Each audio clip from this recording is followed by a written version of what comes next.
Olá, meus alunos de cultura religiosa, alunos e alunas, tudo bem? Este vídeo é um feedback das atividades que vocês realizaram até agora, atividades referentes às aulas que nós estamos tendo online, né? Então, vou entrar aqui na aula do dia 16, aula 5, nós falamos das grandes religiões, e vocês tinham duas atividades ali para comprovar a presença na aula. Vejam que apenas 15 responderam, né? Os outros demais ali vão ficar com falta, infelizmente, né? O prazo está encerrado. Então, nós tínhamos ali duas perguntas que eu vou entrar ali. Vamos colocar ali, visualizar a atividade. Eram perguntas simples, né? Era para ler o texto abaixo e responder o que pede. E o que o texto ia pedir? Né? O texto acima descreve qual religião? Budismo, hinduísmo, shintoísmo ou confucionismo? O texto diz assim: entrei pelos portões abertos do belo espaço. Ao fundo, distante cerca de 100 metros, via-se o templo multicolorido que contrastava com o verde do imenso jardim e seu gramado. Até aqui não dá para saber direito qual religião, né? Algumas placas interrompiam partes do caminho. Cuidado com as formigas, não pise. Aqui você pode pensar, puxa vida, pode ser o hinduísmo, né? Porque o hinduísmo tem essa pegada, digamos assim, de cuidar dos seres vivos, porque o hinduísmo crê que todos os seres vivos possuem, né? Os animais possuem uma alma imortal como o ser humano. Aí vamos seguir. Perto do templo, religiosos conversavam com as pessoas. Parei para ouvir. O moço dizia: para alcançar a iluminação, você deve esvaziar a mente.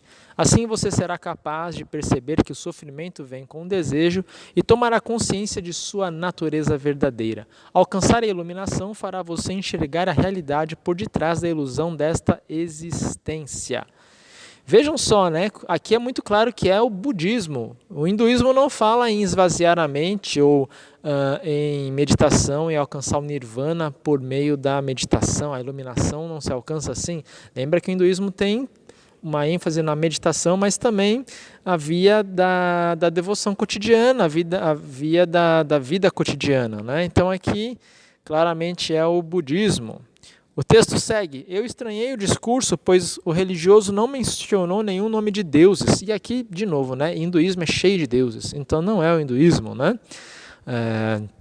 É o budismo. Não é shintoísmo. Não, o shintoísmo não fala de iluminação, nem confucionismo. Confucionismo fala de ordem na sociedade, de humildade, simplicidade e reverência, né, aos antepassados e às autoridades. E o shintoísmo tem a via também da adoração aos deuses e aos antepassados, e não fala em iluminação, tá bom? E depois a próxima pergunta era um pouco mais, digamos assim, desafiadora. Qual poderia ser uma possível relação entre o sistema de castas ou varnas, né? Reencarnação e karma, e o encontro entre povos arianos e nativos na Índia, de 1500 a.C.? Aqui, meus queridos, está ali no texto, né? O texto base da disciplina, está no vídeo, infere-se do vídeo que eu gravei, mas eu queria ver quem foi ali no texto, né? O texto fala da divisão entre castas na sociedade, muitos alunos colocaram, mas eu queria ver também a sua capacidade argumentativa e até de buscar elementos fora do que a gente vê em aula, né?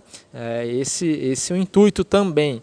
Basicamente, o sistema de castas, ele foi provavelmente criado com a chegada dos arianos, porque os arianos vieram a ocupar as castas superiores. Então, a relação entre o sistema de castas e o encontro entre os povos arianos e os nativos na Índia é essa criação para que a sociedade se organizasse, né? Cada casta e cada etnia teria o seu espaço, né?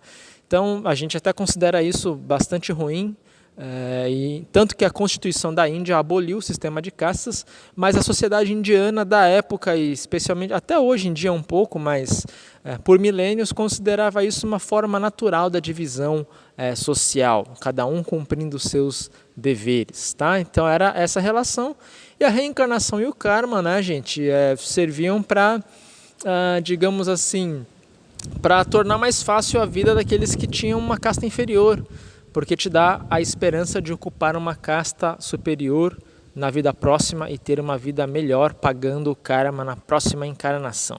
Então, era isso aí. Espero que tenham compreendido o feedback dessa atividade.